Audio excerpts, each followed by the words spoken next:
Hi everyone, মোৰ channel Hiyaz ৱৰ্ল্ডলৈ আপোনালোকক সকলোকে স্বাগতম জনাইছো।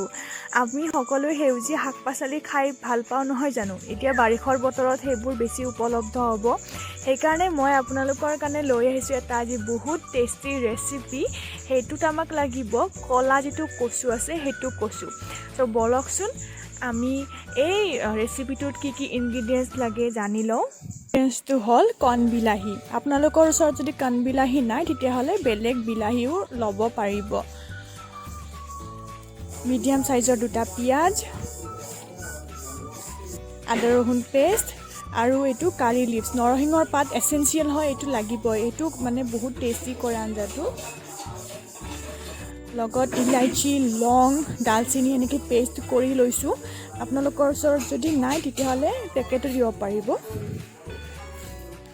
ৰেড চিলি পাউডাৰ এণ্ড গৰম মছলা, সেইবোৰ যদি আপোনাৰ নাই মছলা এইটো পেষ্ট দিলেও হ'ব। আৰু এনেকৈ কচু, আলু আৰু ইয়াতে বুট কেইটামান দিছোঁ, সেইখিনি ভালদৰে সিজাই লৈছোঁ। আৰু আপোনালোকে যদি বিচাৰে নিসিজোৱাকৈও যদি ৰান্ধিব বিচাৰে কচুখিনি তেতিয়াহ'লে সেনেকৈ ৰান্ধিব পাৰিব। কিন্তু বুটখিনি সিজাব লাগিবই, কাৰণ নহ'লে বুটখিনি পিছত নিসিজিব। সেইকাৰণে মই এইটো অলৰেডি সিজাই লৈছোঁ।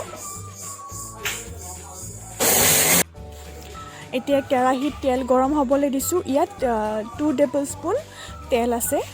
সেইটো কম অনুযায়ী আপোনালোকৰ সেইটো কচুৰ ওপৰত নিৰ্ভৰ কৰিব আপুনি কিমান কোৱান্টিটি লয়।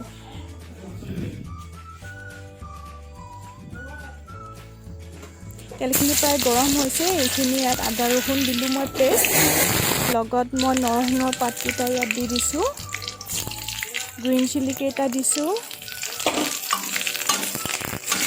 আৰু এইখিনি এতিয়া ভালদৰে গোল্ডেন কালাৰ হোৱালৈ ভাজিম।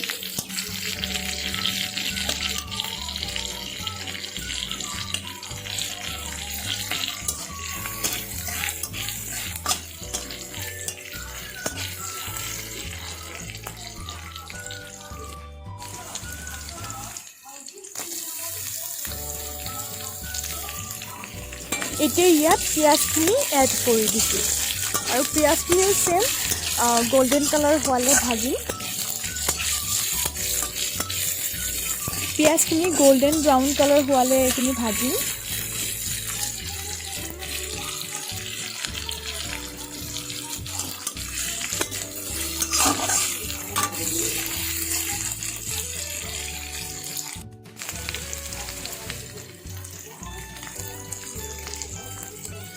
ইয়াত এতিয়া এড কৰিছোঁ হালধি গুড়ি,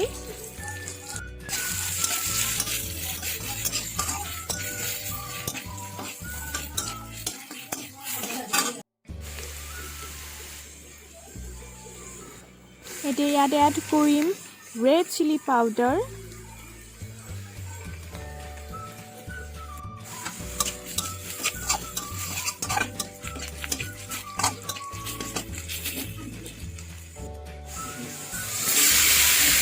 আৰু এতিয়া ইয়াতে কচু আৰু সিজোৱা বুট আৰু আলুখিনি দি দিলোঁ।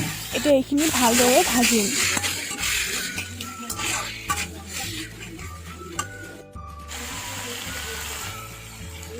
ইয়াতে সোৱাদ অনুযায়ী নিমখ দিছোঁ। এইখিনি এতিয়া সুন্দৰকৈ ভাজিম আৰু লগতে ইয়াতে কণ বিলাহীকেইটা দি দিছোঁ। আপোনালোকে কণ বিলাহী সলনি বেলেগ বিলাহীও ইউজ কৰিব পাৰিব, কিন্তু কণ বিলাহীৰ টেষ্টটো বহুত বেছি ঘৰুৱা, যিহেতু কণ বিলাহীকেইটা আমাৰ ঘৰৰে হয়। এইখিনি এতিয়া ভালদৰে লৰাম। কণ বিলাহী যদি মই এইখিনি কণ বিলাহী ভাজোঁতে দিওঁতে এটাই কাৰণ আছে, যাতে টেষ্টটো নাথাকে। কণ বিলাহী আপোনালোকে বিচাৰিলে লাষ্টতে দিব পাৰিব, কিন্তু এইটো টেষ্টটো থাকি যায়, কেঁচা কেঁচা ভাৱটো থাকি যায়। সেইকাৰণে মই ভাজোঁতেই দিছোঁ। এইখিনি ভালদৰে এতিয়া সিজিবলৈ দি পেলাই এতিয়া ইয়াতে যিখিনি পেষ্ট কৰি থৈছিলোঁ পেষ্টখিনি দি দিছোঁ, ডালচেনি ইলাইচি। ভালদৰে এতিয়া এইখিনি ভাজিম। সিজিব দিব নালাগে, কাৰণ অলৰেডি এইটো সিজোৱা হৈছে, যিহেতু আলু বুট সেইখিনি সিজোৱা আছে। সেইখিনি 4 মিনিটমান ভালদৰে লৰাই পেলাই ভাজিম।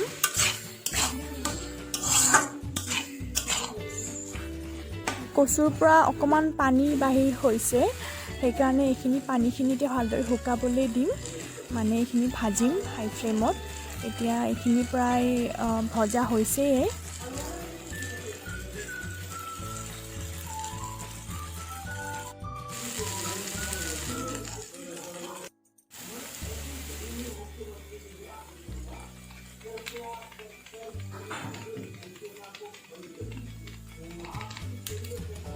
কচু আমাৰ হেল্থৰ কাৰণে বহুত বেছি ভাল। কচুত আইৰণ থাকে, কচু খালে তেজ হয়। যদি আপোনালোকৰ দেহত তেজৰ পৰিমাণ কম আছে তেতিয়াহ'লে আপুনি সপ্তাহত এদিন বা আজিকালিতো বহুত জেগাত এভেইলেবল নাই, কিন্তু এতিয়া বাৰিষা দিনত যেতিয়া বৰষুণ পৰিব তেতিয়া এইবোৰ নতুনকৈ গজা আৰম্ভ কৰিব, তেতিয়া আনি পেলাই খাব পাৰি। আৰু আজিকালি টাউনততো গাঁৱৰ পৰা লৈ পেলাই মাৰ্কেটত অতি সহজে এভেইলেবল থাকেই, চানডে বজাৰত পোৱা যায়। তো আপোনালোকে এইটো খাব পাৰিব। ওচৰৰ পৰা মই দেখাইছোঁ ইমান ধুনীয়া হৈছে। এইখিনি এতিয়া প্ৰায় সম্পূৰ্ণ হৈ গ'ল। আমি গৰমে গৰমে এতিয়া খাম, বহুত টেষ্টি। আপোনালোকেও বনাওক আৰু কেনেকুৱা লাগে খাই পেলাই মোক কমেণ্ট বক্সত কমেণ্ট কৰিব নাপাহৰিব।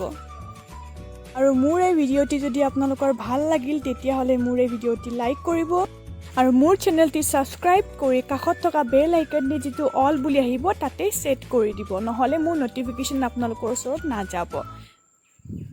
আৰু আহিম আপোনালোকৰ ওচৰত নতুন নতুন ৰেচিপি লৈ। আৰু শেষত আপোনালোকৰ পৰিয়াললৈ ৰঙালী বিহুৰ শুভেচ্ছা জ্ঞাপন কৰিলোঁ। Thank U.